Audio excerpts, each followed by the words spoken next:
Сәлем достар, қалдарыңыз қалай? Бүгін сіздермен трендтегі тақияны бірге тігетін боламыз. Мына жерде көріп тұрғандарыңыздай, барлығы бірдей мата, турецкий велюр, әртүрлі түстен тігілген. Мына жерде мінекей. Темірлердің орнына моншақ тіксеңіз болады, өзіңіздің қалауыңызға қарай. Мына жерде сырып тігілген. Мінекей тігістері. Мінекей астары. Көкте сондай. Мына жерде қоңыр түстен тақия. Бұл жерде айырмашылығы тек қана мына жердегі енінде. Мына жерде ені 5 мм, 5 см. Ал мына тақиялардың биіктігі ені 6 см болып келеді. Ал ендеше бастайық. Ең бірінші тақия тігу үшін бізге қажет адамның басының өлшемі. Адамның басының өлшемін сантиметрлік лентамен, мінекей, сантиметрлік лентамен айналдыра басын өлшеп аламыз осылай. Бас өлшемі бізде әртүрлі болады. Стандарт негізі 57 размер. Біз сол 57 размерді шығаратын боламыз. Ол үшін бірінші тақияны пішу үшін мына төбесін анықтап аламыз. Төбесі, мынау жан бөлігі болмаса, бізге астыңғы бөлік және төбесі деп атай берейік. Осы төбесін бірінші размерін шығарып алайық. Ол үшін бізге ақ парақты алып, өлшемімізді жазамыз. Мысалы 57 размер. Оны 2-ге бөлесіз. Мінекей осы шығады. Оны 2-де 9-ға бөлесіз. 2,9. Мінекей. Осыны шыққан сан біздің радиусымыз болып табылады. Мінекей. Осы радиус бойынша лекалансыз баламыз. Парақтың ортасына түзу сызық сызамыз. Ортасын табамыз. Оған вертикально сызық сызамыз.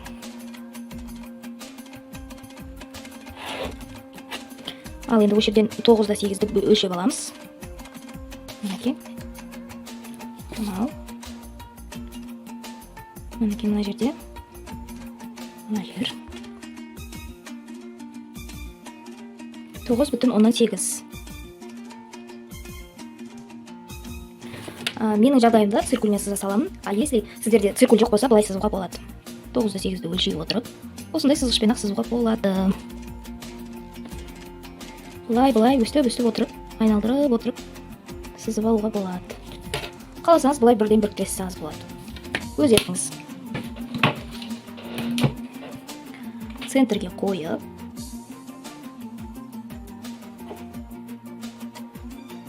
тоғызда 8 диаметрді тауып,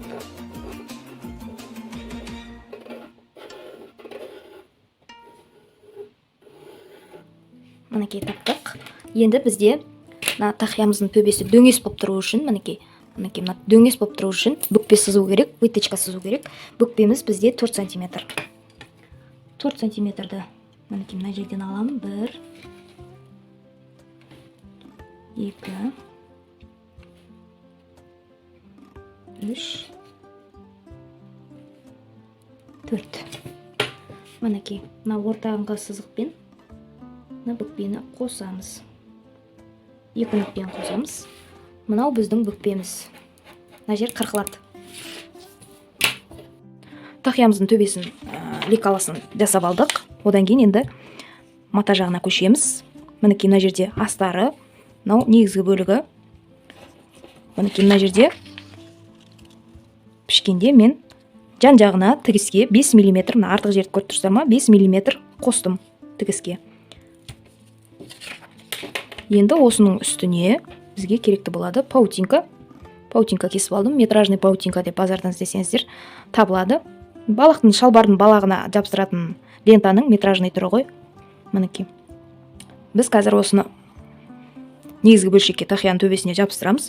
Оның үстіне қаттылық беру үшін фетрдің жұқасын қолдандым. Қызыл фетр қолданса да болады. Ол көрінбейді, өзіңіз білесіз. Біздің мақсатымыз негізгі бөлік паутинка, оның үстіне бізге фетрді жабыстыру. Одан кейін тақияның жан бөлігі, мінекей. Жан бөлігі мінекей. Ұзындығы 58 см, ені 58 см, ені 13 см болады. Оның үстіне паутинка кесіп аламыз. Ол да тура ұзындығы тура осындай. 58 де мына жағы 13. Оның үстіне 6,5 сантиметр, ұзындығы 58, ені 6,5. Бұл жерде мынандай болады. Паутинка негізгі бөлікке жабысады үтікпен, одан кейін фетр жабысады. Сөйтіп фетр бүктеледі. Фетр ортасында қалады, мына бөлшек бүктеледі. Сонда тақиямыздың жаны болады. Үтікпен жабыстырып алайық. Мінекей бөлшектерді паутинканы жабыстыру үшін бізге пергамент қағазын қолданамыз. Пергамент қағазын қолдану үшін бірінші бізге үтіктің бетін жабыстырып алып, үтіктің бетін жазып аламыз. Паутинка үтікке жабысып қалмау үшін. Ал енді бөлшегімізді қоямыз.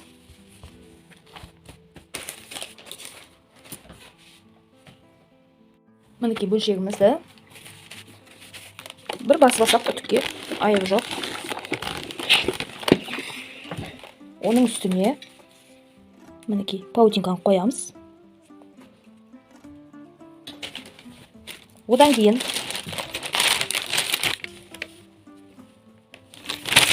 оның үстіне пергамент қағазын жабыстырамыз.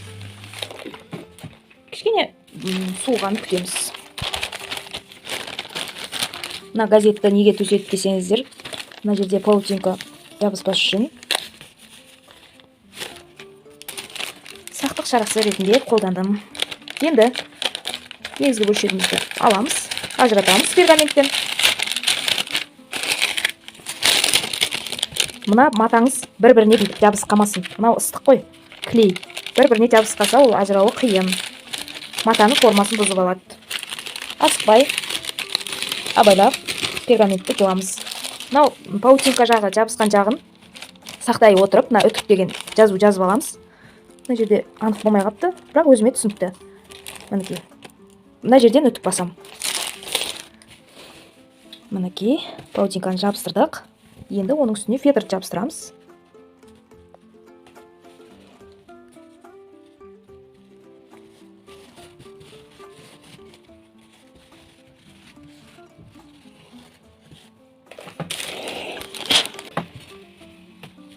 Кішкене суығын күтеміз.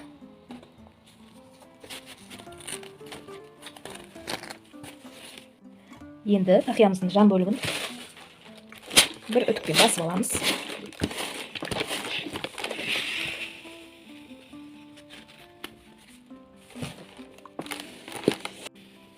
Жаңағы паутинканы аламыз.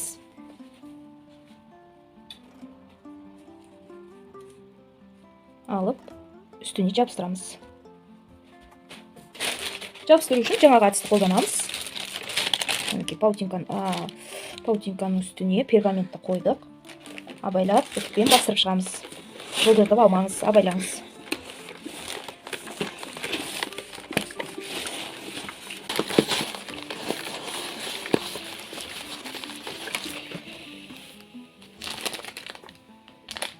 Тура жаңағыдай суырып аламыз. Енді бұл бөлшектің үстіне жартысы бөлігіне фетр жабыстырамыз.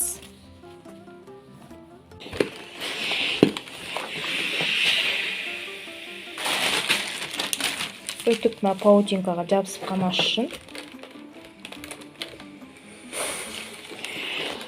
фетрді бастырып шығамыз. Жабыстырып алдық. Мінекей тақиямыздың төбесін мына сызық қойдым, 5 мм. Осы сызықтың үстінен тігіп шығамыз. Мінекей бөлшектерді біріктірдік, қиықтарды біріктірдік.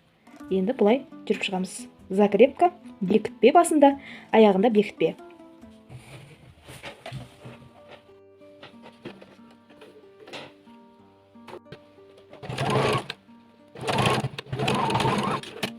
Мінекей қосып шықтық. Енді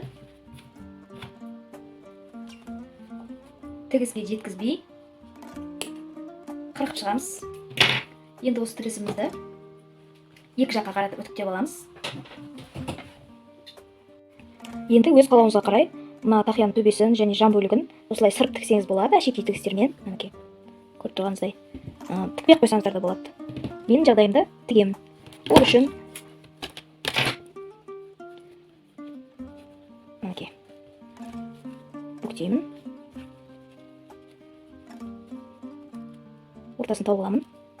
Сол ортасын мына сызыққа келіп, екі жанын тауып аламын. Мінекей. Мына бүкпемен мына центрдегі сызықты теңестіріп, мына сызықты тауып аламыз. Енді сыза бастаймыз. Мына жерде плюс болады. Мына жерден жүріп, былай, ары қарай былай кетеді. Ал сызайық.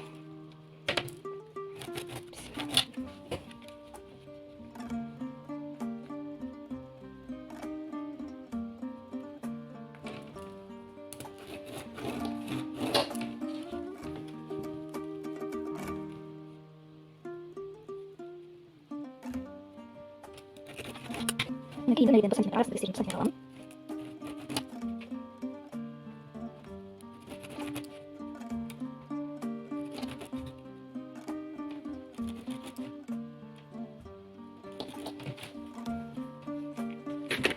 Мінекей, мына жерден 1 сантиметр.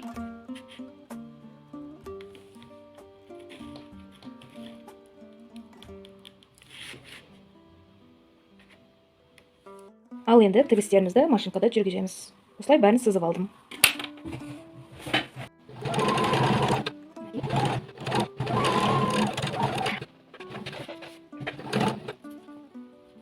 Мына бүкпеміздің ортасынан тігіс жүргіздік. Енді мына жағынан жүргізейік. Басында обязательно закрепка бекітпе беруді ұмытпаймыз.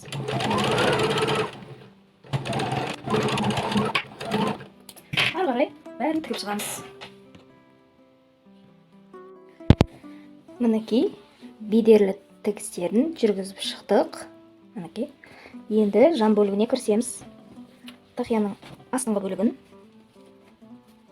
қиықтарын теңестіріп, теті 5 мм-ге тігіп шығамыз. Мына жерден тігіс түсіреміз.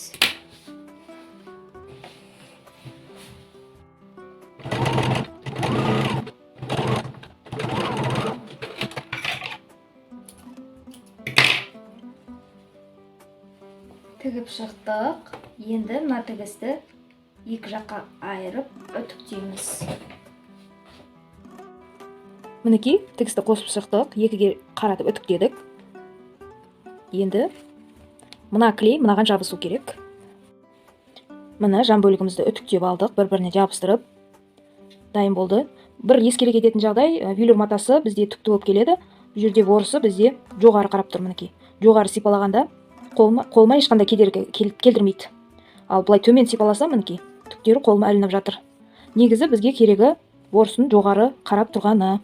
Сол кезде матаның түсі анық қызыл болса қып-қызыл болады, қоңыр болса қоп-қоңыр болады. Ал матаның түгі төмен қарап тұрса, ол ашық қоңыр, ашық қызыл болады. Ал енді мына жерден 1 сантиметрден бедер тігісін жүргізіп шығамыз. Сырып тігіп алдық. Жан бөлігін тақияның енді төбесімен қосамыз. Ол үшін бізде мына бүкпемен мына сызықты келтіреміз. Екеуі тіккенде сәйкес бірдей түсу керек. Ол үшін головкамен қадабасақ та болады, қадамасақ та болады. Көктеп алсақ та болады. Одан кейін мына сызықтан мына бүктеп, одан кейін алдын тауып аламыз. Маңдайын. Сол маңдайындағы сызықты жаңағы артқы сызыққа теңестіреміз. Содан кейін жанын табамыз. Мінекей. Екінші жанын табамыз. Ал тақиямыздың төбесін мінекей бүкпе, жаны, міне маңдайы. Өзі сызықтан көрініп тұр. Ал енді тігісті бір-біріне қосып шығайық. 5 мм-де тігіп шығамыз мына жерді. Ал кеттік. Закрепление беліп алсақ та болады. Ал енді мынау жан бөлігімен жаңағы жанын қосамыз. Сызық сызып алып едік қой. Сол сызықпен мына жан бөлігін төбесін түйреп аламыз. Мінекей, мына жерде бізде қаншалықты артық жер или кем жер содан байқауға болады.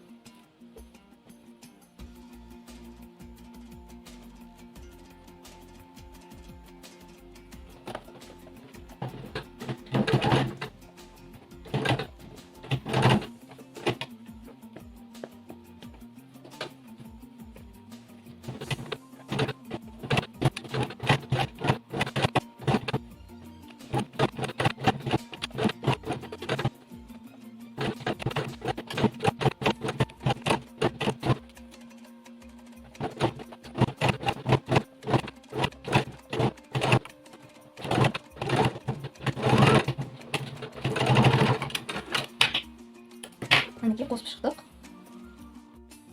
Тақиямыздың төбесі мен жан бөлігін қосып алдық. Осылай болды. Енді астарын қондыру керек. Ол үшін астарын біз бүкпесін мына жерге дейін ғана тігеміз. Оны да 5 мм-мен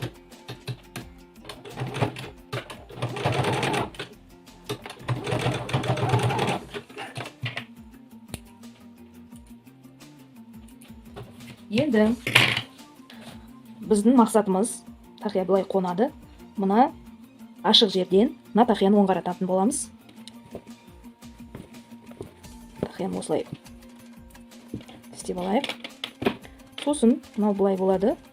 Былай қайырамыз. Мына астарды бүкпесіне келтіріп былай қосып шығамыз. Мінекей. Мынау астардың тақияның төбесі, мынау астары. Мінекей. Мынау жан бөлігі сонда ортасында қалып қалады. Біздің мақсатымыз былай тігіп, мына жерден шығып кету. Ал енді ол үшін мына бүкпе мен бүкпені бір-біріне келтіреміз. Ортасы мен ортасын келтіріп аламыз. Мына жерде орта алдыңғы сызығы мынау бізде.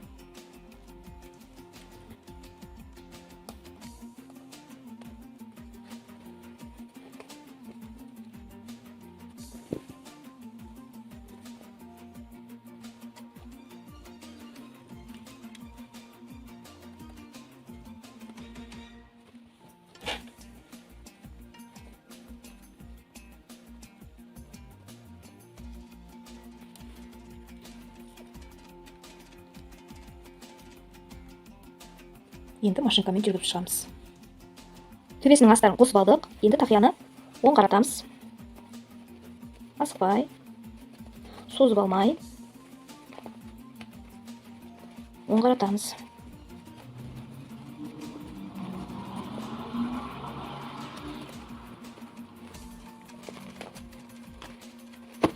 Мінекей.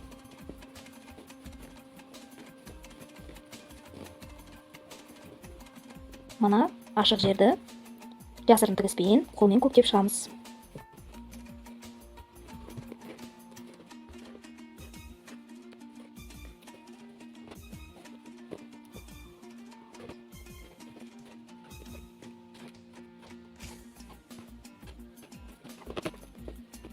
Осымен тақиямыз дайын. Өте әдемі шықты. Формасы да өте қонымды, басқа. Өте ыңғайлы. Қалауларыңызға қарай моншақпен, тастармен, неше түрлі әшекей темірлермен әсемдесеңіз болады. Видео пайдаңызға жараса, лайк басып, комментарий жазып кетіңіз. Алғысым шексіз. Келесі кездескенше.